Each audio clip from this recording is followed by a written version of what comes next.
O Pix no Bradesco ficou ainda melhor.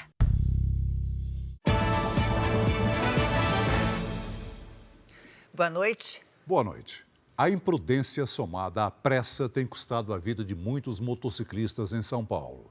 Quem escapa dos acidentes pode encontrar pelo caminho um outro problema: as multas. A cada ano, 40 mil multas são aplicadas a motociclistas por avançar o farol vermelho. Esta é uma cena comum no trânsito paulistano. Em poucos minutos, com a câmera ligada, flagramos motociclistas a trabalho ou a caminho do serviço avançando o sinal, mesmo em ruas e avenidas de grande movimento. Em média, 112 motociclistas são multados por dia por avanço de sinal vermelho na cidade de São Paulo. Segundo a Companhia de Engenharia de Tráfego, esta esquina, uma das mais movimentadas da zona leste da capital, é a que registra o maior número de multas por esta infração. Segundo o levantamento mais recente do IBGE, a cidade de São Paulo tem quase 1.100.000 motocicletas. Entre janeiro e agosto deste ano, pouco mais de 27 mil multas foram aplicadas a motociclistas que furaram o sinal. O número é um pouco menor do que o das multas aplicadas pela infração no mesmo período do ano passado. Avanço de sinal é considerado infração gravíssima, que vale 7 pontos na carteira e multa de R$ 293,47. Nós conversamos com 2 destes profissionais. Sem mostrar o rosto, eles admitem que passam no sinal vermelho. Fura, não sou um só que fura não, vários. Vários. De vez em quando acontece, né? Por quê? É a pressa do motoboy. Este advogado explica que a pressa dos motoboys, muitas vezes, se deve à falta de um contrato de trabalho. Ele ganha por demanda. Quanto mais ele trabalha, mais ele ganha. E o trabalho dele é correlacionado com o tempo. Quanto menos tempo ele fizer uma entrega, ele estará desocupado para fazer outras. No Instituto de Ortopedia e Traumatologia do Hospital das Clínicas, em 2022, 60% de todos os pacientes internados foram motociclistas. É um número que tem se mantido nessa estabilidade, o que não é bom, é ruim, porque é um volume muito grande de pacientes internados. O médico afirma ainda que alguns motociclistas vêm e vão. Nós temos alguns clientes já que retornam com outras fraturas, que já tiveram alta e que sofrem novos acidentes. Mas há motoboys como o Bruno que se recusam a fazer parte desta estatística. Não é certo, né, meu? Passar no farol vermelho já tá atravessando as regras, né? Pode causar muitos acidentes, né? Atropelar alguém, passar na faixa aí, tomar a multa. Uma das maiores empresas de entrega informou em nota que orienta os motociclistas, oferece cursos de capacitação, seguro e suporte em tempo real. Além disso, diz que não há obrigação dos entregadores em cumprir qualquer tempo de viagem. Foi preso o homem apontado pela polícia como o assassino de uma cabeleireira morta durante o trabalho em São Paulo. O crime pode engrossar a lista de feminicídios no Brasil. Isso porque teria sido encomendado por um ex-namorado da vítima, que está foragido. O homem algemado é Ivan Alisson de Almeida.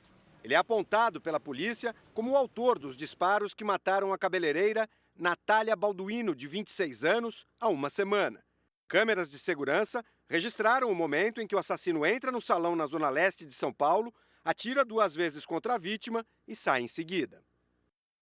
Ivan foi preso pela manhã em uma comunidade em Guarulhos, na Grande São Paulo. Ele foi identificado com a ajuda das imagens das câmeras de segurança. Segundo a polícia, ele confessou o crime e disse ter sido contratado pelo ex-namorado da vítima. A polícia já tem um mandado de prisão contra Wesley Lopes da Silva, de 30 anos. Ele é considerado foragido. Depois do fim do relacionamento, há cerca de um mês, ele passou a ameaçar Natália. Chegou a invadir a casa dela. Em depoimento à polícia, Ivan disse que receberia um carro e uma moto de Wesley para matar a cabeleireira. Outras 2 pessoas foram levadas para a delegacia e tiveram as prisões preventivas pedidas. Uma delas marcou um serviço com a vítima na hora do crime e teria contato com os outros envolvidos. A segunda é a irmã do atirador, Elaine de Oliveira, de 28 anos. Ela aparece nessas imagens descendo de um carro de aplicativo com uma mochila. A mulher se afasta um pouco. Em seguida, chega o irmão e pega com ela uma pequena bolsa. De acordo com a polícia, a arma do crime estava guardada ali. O homem ainda aparece passando por outra câmera com a bolsa antes do assassinato e depois fugindo do local. Veja agora outros destaques do dia. Congresso aprova alterações no orçamento secreto. Anvisa alerta que pomada para cabelos pode provocar cegueira temporária. Maior aquário em formato cilíndrico do mundo explode com 1.500 peixes na Alemanha. Há 2 dias da final da Copa, a seleção da França treina sem 5 jogadores. E na série especial, as irmãs que coletam material reciclável e ainda cuidam de animais abandonados.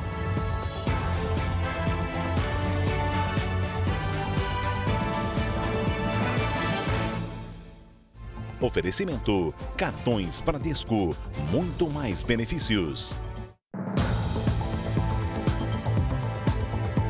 A polícia de Minas Gerais investiga um agente de viagens acusado de vender pacotes de turismo e não entregar o que foi pago.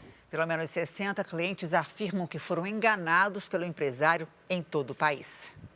Era para ser uma viagem romântica por México, Cuba e Jamaica. Mas ao chegar ao exterior, o casal descobriu que não havia hotéis reservados, nem as passagens de volta para o Brasil. A técnica dele, ele tira a pessoa do país, dá tudo certo a primeira passagem. E aí daí para frente começaram as negativas, né? Tanto no check-in de hotel, como passagem depois. Ana também foi vítima do golpe. Ela comprou um pacote para passar as férias na França com o marido e os filhos. No desembarque em Paris, viu que o hotel não tinha sido pago. Eu consegui falar dentro da agência, né, do resort, e eles me confirmaram que não tinha nada comprado no meu nome. É muito chato você cair na lábia de uma pessoa que mexe assim com a bandidagem em cima de sonhos dos outros. Os 2 clientes fazem parte de um grupo com pelo menos 60 vítimas de uma agência de viagens. O responsável pela empresa é Rafael Bessa. O suspeito vende passagens aéreas, reservas de hotéis e passeios, mas não tem um endereço fixo de trabalho. Todas as negociações são feitas pela internet. Os consumidores acusam Rafael Bessa de estelionato. Clientes da agência já procuraram a polícia para prestar queixa e também entraram na justiça para tentar recuperar o dinheiro investido. A gente vai tentar realizar os bloqueios de patrimônio, buscando a garantia do ressarcimento dessas vítimas do Rafael Bessa, né? Tentativas de bloqueio tanto do patrimônio das empresas que a gente entende que ele é sócio, mas também do patrimônio pessoal. Rafael Bessa negou as acusações. Disse em nota que não há provas contra ele. Um homem de 77 anos foi internado depois de ter sido agredido durante um assalto em Porto Alegre. O assaltante pediu um copo d'água e quando o idoso foi pegar, acabou agredido. O criminoso foi levado para o mesmo hospital que a vítima e por isso foi descoberto pela polícia. Seu João precisou ser amparado por vizinhos depois da agressão. Ele é o proprietário desta estofaria no centro de Porto Alegre, onde foi abordado pelo criminoso.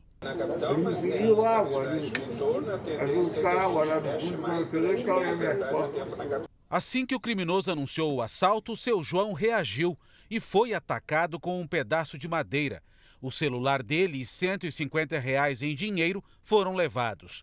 Um trabalhador que passava pela rua parou para ajudar. Eu escutei alguns gritos de socorro e fui até o local e encontrei ele bastante ferido, né? E o marcas de sangue no chão, marcas de luta, assim. O idoso foi trazido para este hospital com vários ferimentos no rosto, nas pernas e nos braços. Curiosamente, o assaltante também precisou de tratamento médico e buscou atendimento no mesmo local. Ele acabou preso pelos policiais que acompanhavam a vítima.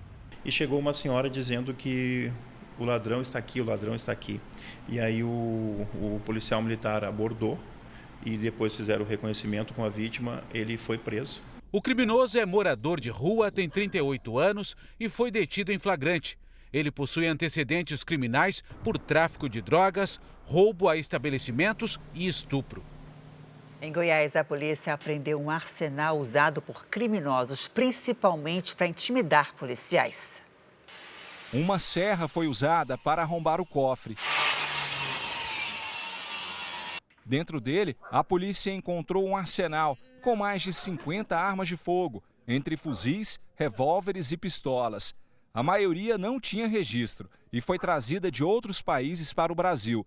A operação aconteceu em Morrinhos, cidade a 120 quilômetros da capital, Goiânia. A investigação começou em maio, depois que a casa do delegado do município foi alvo de um atentado. Criminosos abriram fogo contra o muro e a porta da frente. Ninguém ficou ferido, mas os ataques seguiram pela internet, com mensagens ameaçadoras enviadas em redes sociais. O delegado tem uma atuação bastante firme na cidade, né? Então acreditamos que tenha sido uma represália com relação à atuação dele. Foram cumpridos 10 mandados judiciais em endereços ligados a integrantes da quadrilha, liderada por 2 irmãos. Apenas um deles foi localizado. Polícia! Polícia! Polícia!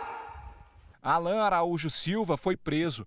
Carros de luxo e documentos que comprovariam a atuação da quadrilha em diversos crimes também foram apreendidos. A atuação era bastante diversificada no mundo do crime, né? Então, eles, desde a comercialização de arma de fogo, falsificação de documentos e registros que indicam o cometimento de crime de estelionato.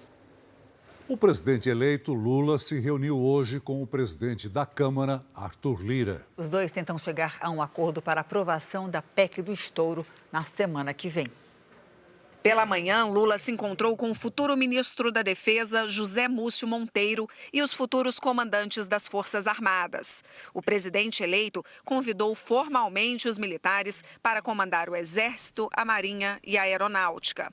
Já a expectativa de anúncio de novos ministros nesta sexta-feira esfriou com os entraves envolvendo a PEC do estouro, que está empacada na Câmara dos Deputados. Arthur Lira voltou de Alagoas para conversar com Lula. Na mesa está a negociação de ministérios em troca de apoio no Congresso.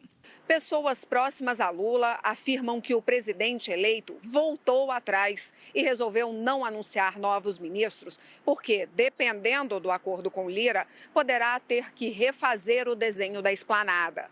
Nos bastidores, o PT diz que se a fatura de Lira for muito alta, o melhor será editar uma medida provisória para garantir o pagamento dos R$ 600 do Bolsa Família e, assim, tirar a corda do pescoço de Lula. A alternativa, no entanto, é considerada mais arriscada e poderia acarretar em crime de responsabilidade fiscal. Enquanto isso, a base aliada pressiona por cargos. O senador eleito Wellington Dias já estava certo para o planejamento, mas não foi anunciado porque pode ter que ceder a cadeira ao senador eleito Renan Filho. Lula se comprometeu a fazer um ministério com diversidade, mas até agora, dos 6 ministros já confirmados, só há uma mulher, Margarete Menezes, na cultura. Os outros são homens. Um dos futuros ministros, Flávio Dino, da Justiça, começou a montar a equipe. E o Congresso Nacional aprovou hoje mudanças nas regras do orçamento secreto ou emendas do relator. Isso põe fim ao sigilo em relação ao nome do parlamentar que fez o pedido dos recursos. A mudança ocorre ao mesmo tempo em que o Supremo Tribunal Federal discute o assunto. 398 deputados e 44 senadores votaram a favor da medida. O texto define que metade dos 19 bilhões de reais previstos para as emendas parlamentares em 2023 seja destinada para as áreas de saúde, educação e assistência social, com divisão proporcional dos recursos. 80% dos recursos vão para as bancadas partidárias, conforme o número de cadeiras dos partidos. 7,5% para indicações da mesa do Senado, outros 7,5% para indicações da mesa da Câmara e 5% para indicações do relator geral e do presidente da Comissão Mista de Orçamento. Pelo texto aprovado, as emendas devem ter o nome do parlamentar que solicitou os recursos. Com a aprovação das mudanças, o Congresso espera que o Supremo julgue como constitucional o orçamento secreto. O julgamento foi interrompido ontem com um placar de 5-4 pela inconstitucionalidade. Ainda faltam os votos dos ministros Gilmar Mendes e Ricardo Lewandowski. Hoje, em visita ao Senado, o ministro Ricardo Lewandowski afirmou que a resolução será levada em consideração na retomada do julgamento na próxima segunda-feira. Muito daquilo que estava proposto nesta resolução, de certa maneira, atendia às preocupações que foram ventiladas pelos ministros ao longo do julgamento. Então, nós, segunda-feira, com toda certeza, nos debruçaremos sobre essa resolução que agora foi aprovada, sempre dentro desse sentido importante de diálogo entre os poderes. Caso o Supremo considere as emendas de relator inconstitucionais, a resolução aprovada pelo Congresso perde a validade. A Polícia Federal divulgou imagens das armas apreendidas na operação que investiga manifestações contra o resultado da eleição presidencial. 29 armas e 7.000 munições foram apreendidas, entre elas um fuzil. A Polícia Federal investiga a organização e o financiamento de bloqueios em rodovias e acampamentos em protesto contra o resultado das urnas. Os policiais cumpriram nesta quinta-feira mandados de busca e apreensão em 8 estados e no Distrito Federal. Veja a seguir, 5 jogadores da França não treinam há 2 dias da final da Copa, porque estão com virose. E veja também, o Mundial de Clubes terá 32 times e será a cada 4 anos.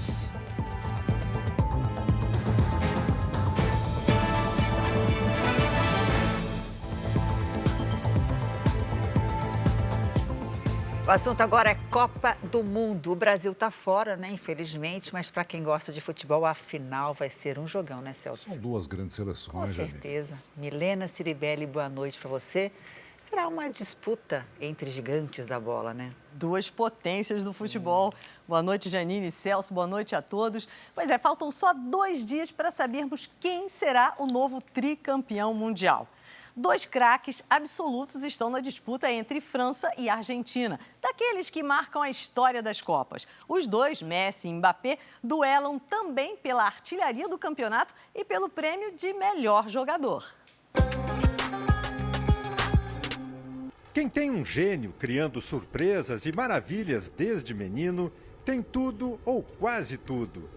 Quem tem um atacante letal, capaz de combinar força e habilidade, também está mais perto de transformar sonho em realidade.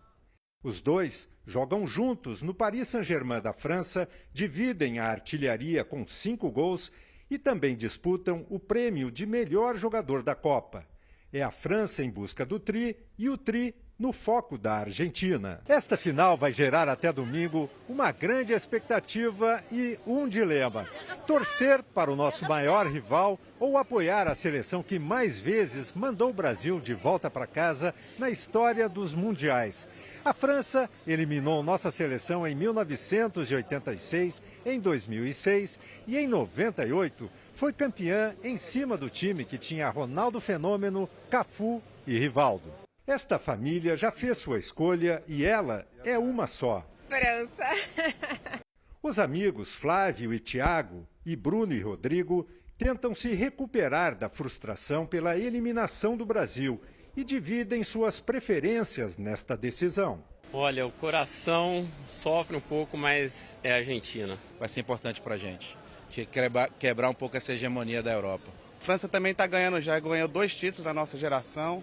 Está em outra final, então eu vou com a Argentina. Como um bom brasileiro legal, eu não consigo realmente ter que torcer para a França dessa vez. Como os brasileiros que ainda estão aqui no Catar, escolha rápido: a seleção de Messi ou a de Mbappé. Também acho que vai dar Argentina. Há 2 dias da final da Copa, a França treinou sem 5 jogadores. 3 deles foram diagnosticados com gripe, 2 deles titulares. A Federação Francesa de Futebol não abre muito jogo sobre o estado de saúde dos atletas. Disse apenas que 3 deles fariam atividades internas. Mas a imprensa francesa divulgou que eles estão afastados por gripe. A organização da Copa não obriga que os atletas façam testes de Covid, mas a equipe médica nega que eles estejam com a doença. Outros 2 jogadores treinam separados para tratar lesões. Querem falar muito da saúde dos jogadores, mas tem uma gripe do camelo naquela região que pode preocupar bastante. Eu não estou querendo atrapalhar a final dessa Copa.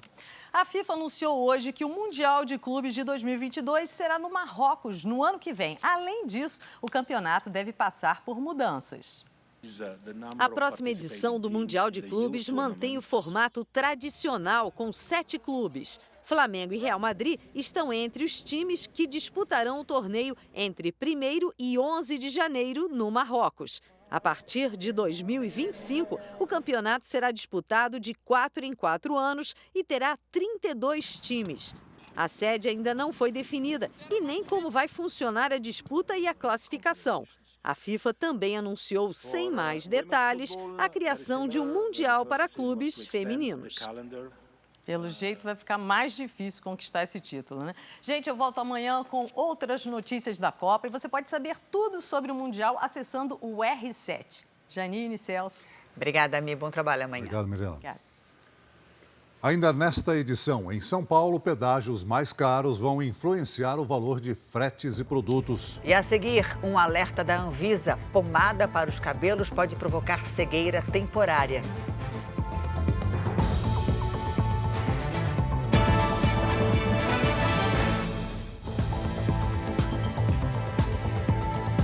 Nos Estados Unidos, uma barreira com contêineres foi erguida na fronteira com o México. É um protesto contra a política de imigração do governo federal. O governador do Arizona, Doug Ducey, do Partido Republicano, disse que a ideia era ter uma barreira temporária para evitar a imigração ilegal, já que a Casa Branca não conseguiu lidar com a crise na região.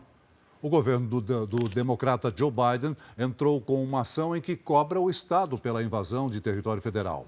Ducey vai ajudar a remover os contêineres, mas pediu mais segurança na fronteira. A Rússia fez hoje um dos maiores bombardeios contra a Ucrânia em semanas e derrubou 50% da rede elétrica do país. Segundo o governo da Ucrânia, novas centrais foram atingidas e houve blackout em várias regiões. Mais de 60 mísseis foram disparados contra a capital Kiev. Moradores voltaram a se abrigar em estações de trem e metrô. No sul, pelo menos 3 pessoas morreram e 13 ficaram feridas depois de um bombardeio num prédio residencial. Aqui no Brasil, a Anvisa emitiu um alerta sobre as pomadas para modelar os cabelos. Isso aconteceu depois que casos de cegueira temporária foram registrados. O produto à base de álcool é usado para fazer tranças, inclusive em crianças. Islande fez tranças com uma cabeleireira para ir a uma festa. Mas foi em casa, ao lavar e secar os cabelos, que ela sentiu muita ardência nos olhos. Durante 24 horas, não conseguia enxergar e precisou ser atendida às pressas por um médico. Aí ele falou: ao ponto você não perde a visão, você veio no seu limite. Tem como reverter, mas por pouco você não perdeu a visão. Era o efeito de uma pomada usada para trançar cabelos em salões de beleza e que leva derivados de álcool na composição. Segundo esta oftalmologista, o contato do produto com os olhos pode causar queimaduras na córnea e cegueira temporária. O álcool ele pode queimar a primeira parte do olho, que na verdade é essa pelezinha que a gente chama de córnea. A córnea tem várias camadas. A primeira camada ela é muito inervada, então dá muita dor. Então, se a gente queimar essa primeira parte da córnea, o paciente vai sentir muita irritação, muita dor e uma sensação de cegueira mesmo. Depois de receber queixas de mulheres que ficaram até 15 dias sem enxergar, a Agência Nacional de Vigilância Sanitária emitiu um alerta. Clientes e cabeleireiros devem prestar atenção no rótulo da pomada, seguir as orientações e usar apenas produtos com registro. Dá para checar essa informação no site da Anvisa. Outra orientação é evitar entrar no mar e na piscina. E na hora de tomar banho, proteger bem os olhos. A Ômega Fix foi proibida em março pela Anvisa. Agora a agência lançou um alerta para pomadas usadas para trançar cabelos em geral, inclusive as que têm registro. Esta cabeleireira costuma orientar as clientes sobre o uso do produto. Quando você for lavar o cabelo, você não lava primeiro com a cabeça da nuca para frente, para não cair água nos olhos, que possa ter uma química, qualquer tipo de química que tenha, para não irritar os seus olhos. A pomada usada no penteado de Islande tem o registro da Anvisa, mas ela não foi alertada sobre os riscos. Quando ela passou a pomada, eu imaginei que era um gel, eu imaginei que nem precisava de pomada, que era uma trança, né? Uma trança normal. E hoje eu vi que não, né? Que é gravíssimo, né? A polícia de São Paulo libertou um homem que foi sequestrado depois de ser atraído para um falso encontro marcado por um aplicativo de relacionamentos. Os agentes da Polícia Civil encontraram a vítima em uma comunidade na zona norte da capital paulista. O homem estava com as mãos e os pés amarrados. Um suspeito foi preso em flagrante. O rapaz sequestrado é de Curitiba e viajou a São Paulo para encontrar uma mulher, mas foi surpreendido ao chegar ao local marcado ontem à noite. O restante da quadrilha fugiu com os cartões da vítima, que ainda não sabe de quanto foi o prejuízo. 3 homens armados assaltaram um trio de amigos na cidade histórica de Ouro Preto, em Minas Gerais. Os jovens voltavam de uma festa quando foram surpreendidos pelos criminosos. O rapaz chegou a ser ferido com uma faca ao tentar lutar com um dos ladrões. Ninguém foi preso. Com autorização da Justiça, 12 toneladas e meia de droga foram destruídas hoje em Ponta Porã, no Mato Grosso do Sul. São carregamentos de maconha e cocaína que saíram do Paraguai pela fronteira com o Brasil e que iam aos maiores centros urbanos do país. Até a próxima quarta-feira será lançado da base de Alcântara, no litoral do Maranhão, o primeiro foguete produzido pela empresa sul-coreana InnoSpace. O lançamento marca o início da parceria público-privada entre o Brasil e a Coreia. O foguete é um pequeno lançador de satélites. Ele não é tripulado.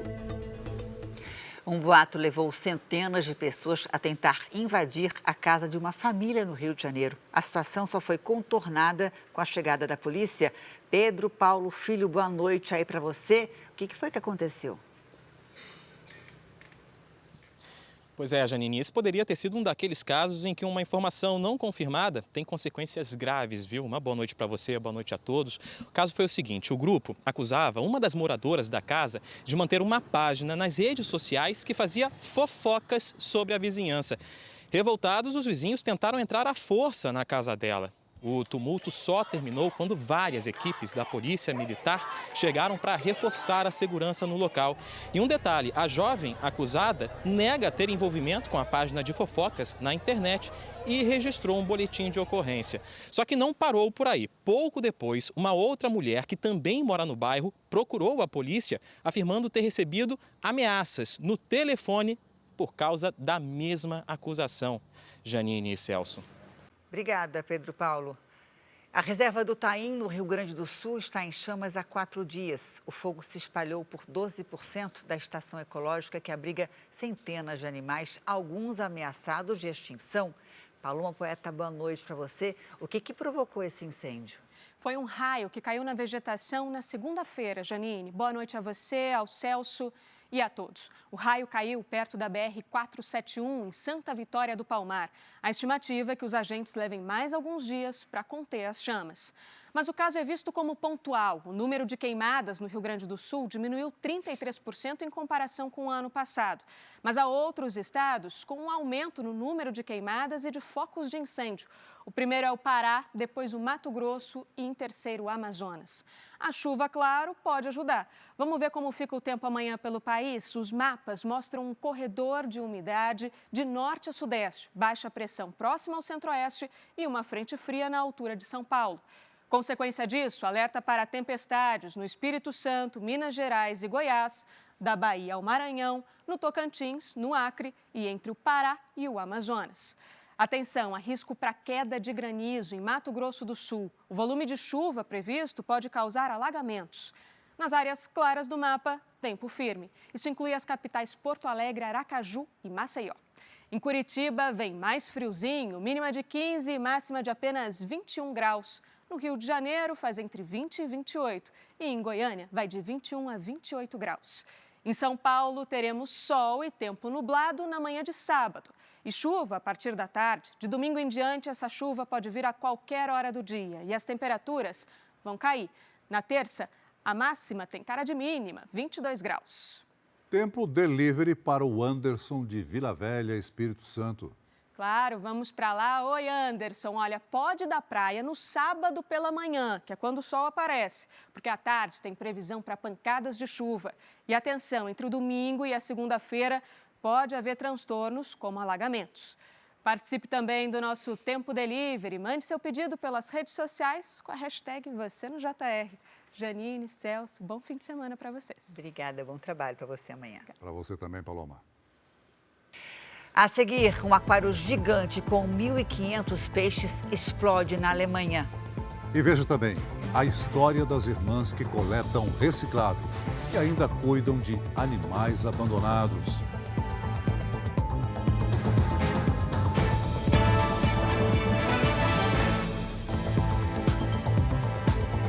Viajar pelas rodovias estaduais de São Paulo ficou mais caro. O preço dos pedágios teve aumento médio de 10%.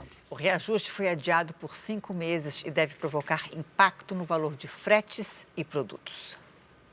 Quando vai para a estrada, o Felipe sempre tem muitas preocupações com segurança, trânsito e também com os custos da viagem. Sempre fazendo conta. Se não tiver, não ficar na caneta, no papel, tudo que gasta vai no papel, né? Fazendo conta aí, porque senão não te sobra nada. Rodar nas rodovias estaduais privatizadas de São Paulo ficou mais caro, com os novos valores cobrados a partir de hoje. As tarifas tiveram aumentos que variam de 10% a quase 12%. Nas rodovias Imigrantes e Anchieta, por exemplo, quem faz o trajeto entre a capital e o litoral sul paga agora quase R$ 34 de pedágio. Pelos contratos de concessão das rodovias, o reajuste deveria ter sido em julho, para compensar a inflação acumulada nos 12 meses anteriores. Mas naquele momento, em que um outro custo, o preço dos combustíveis, já pesava muito, o governo de São Paulo decidiu segurar a tarifa dos pedágios. Até disse que não haveria aumento nesse ano, mas acabou autorizando a correção agora. Esta transportadora de São Bernardo do Campo, no ABC Paulista, faz 3.000 viagens por mês, todas elas passando por pelo menos uma rodovia estadual. Por lei, quem paga os gastos com pedágio é quem contrata o transporte de cargas. O pedágio é responsabilidade do embarcador, ou seja, um aumento, nessa proporção, ele é passado automaticamente para qualquer cliente sem muito questionamento. Para motoristas autônomos, o maior problema é quando quem contrata a viagem tenta pagar um frete menor para compensar o gasto a mais com o pedágio. Muito caro o diesel, agora que se aumenta o pedágio, está sendo bem difícil para trabalhar ali. Nós temos a manutenção no caminhão, tem a despesa na estrada também, né? Está bem difícil para nós trabalhar. Tarifas mais altas aumentam o custo do transporte para a indústria e o comércio. E no fim das contas, podem pesar no bolso de todo mundo. A indústria é que contrata o frete, mas ela vai repassar para o consumidor. Se a indústria pagar mais caro o frete, pagar mais caro o pedágio para a transportadora, ela vai repassar no produto final.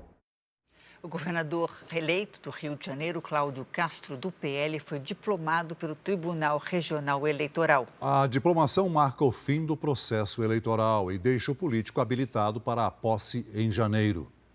O Centenário Teatro Municipal do Rio de Janeiro foi o local escolhido para a cerimônia. O governador reeleito assumiu o governo do Rio em maio do ano passado, depois do impeachment de Wilson Witzel, de quem era vice. Castro nasceu em Santos, litoral de São Paulo, e se mudou para o Rio ainda criança. Ele tem 43 anos e já foi vereador e deputado estadual. É um sentimento de missão, um sentimento da vontade grande de consertar os problemas do Rio. Nós sabemos que são problemas sérios, problemas graves, que dificilmente se resolverão todos em 4 anos, mas acho que já evoluímos nesses últimos 2 anos, temos muito o que evoluir. Também foram diplomados o vice-governador eleito Tiago Pampolha, do partido União Brasil, e o senador reeleito Romário, do PL. O Rio precisa muito da ajuda do governo federal e com certeza será uma relação amistosa, uma relação respeitosa, respeitando a vontade popular que me colocou aqui e colocou o presidente lá. Acho que a gente tem que ser agora realmente acabar a eleição, arregaçar as mangas e começar a trabalhar. Agora eu faço um convite para você ajudar a Abades. A instituição sem fins lucrativos já existe há 70 anos e atende mais de 1.000 crianças e adolescentes com autismo e deficiência intelectual. Veja como participar. Quem quiser ajudar pode entrar nessa corrente do bem e doar o valor que puder. É só ligar 0500 508 0707 para doar R$ 7. 0500 508 0720 para doar R$20. 0500 508 0740 para doar R$40. Ou você pode doar qualquer outro valor através do Pix doe@abades.org.br. Se preferir, aponte o seu celular para esse QR Code e você vai ser direcionado para a doação.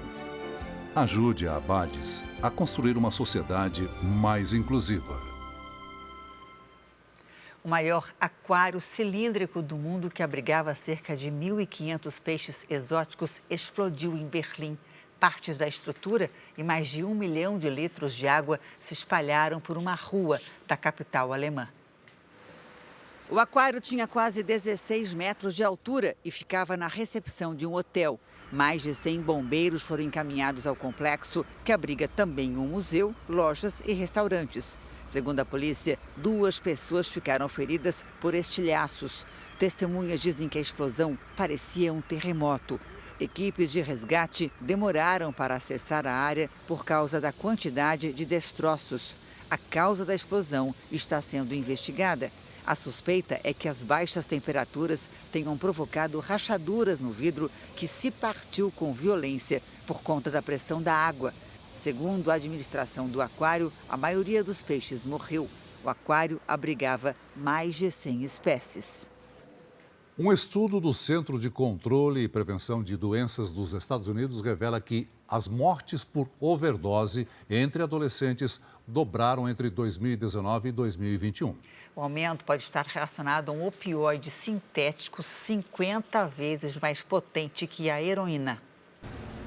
Só em 2021 foram, em média, 68 óbitos por mês nessa faixa etária.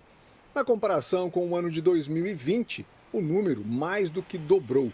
A maioria dos casos ocorre de forma acidental, com pílulas que contêm fentanil fabricadas ilegalmente. Segundo o Centro de Controle e Prevenção de Doenças, o número de overdoses com produtos ilegais feitos com a substância aumentou 182%.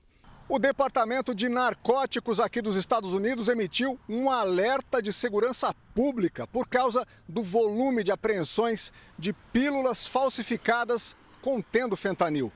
Cartéis mexicanos são apontados como os maiores fabricantes da substância. O opioide sintético é 50 vezes mais potente que a heroína e o mínimo de contato já pode causar intoxicação. Neste vídeo, divulgado por autoridades da Flórida, agentes socorrem uma policial que teria ficado exposta acidentalmente à substância após apreender a droga em um veículo.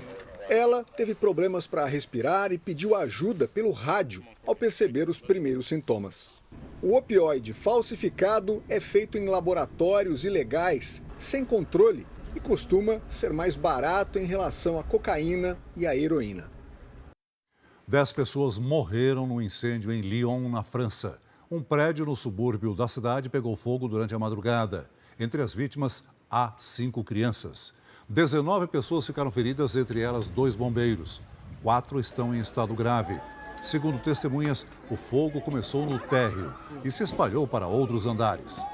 A causa é investigada. Uma das hipóteses é que o incêndio tenha sido criminoso. 19 pessoas, entre elas 4 crianças, morreram num deslizamento de terra na Malásia. Equipes de resgate buscam dezenas de desaparecidos.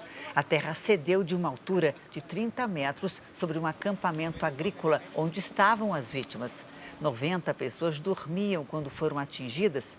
A área fica perto da capital Kuala Lumpur e é conhecida pelas cachoeiras e belezas naturais. Segundo o governo, o acampamento não tinha licença para funcionar. O Jornal da Record contou esta semana histórias de quem depende do lixo para sobreviver. Na reportagem de hoje da série especial, você vai conhecer pessoas que transformaram essa situação difícil em atos de solidariedade. Um exemplo disso vem de Goiânia. 2 irmãs que passam o dia puxando carroça em busca de material reciclável, à noite voltam para a rua para cuidar de animais abandonados.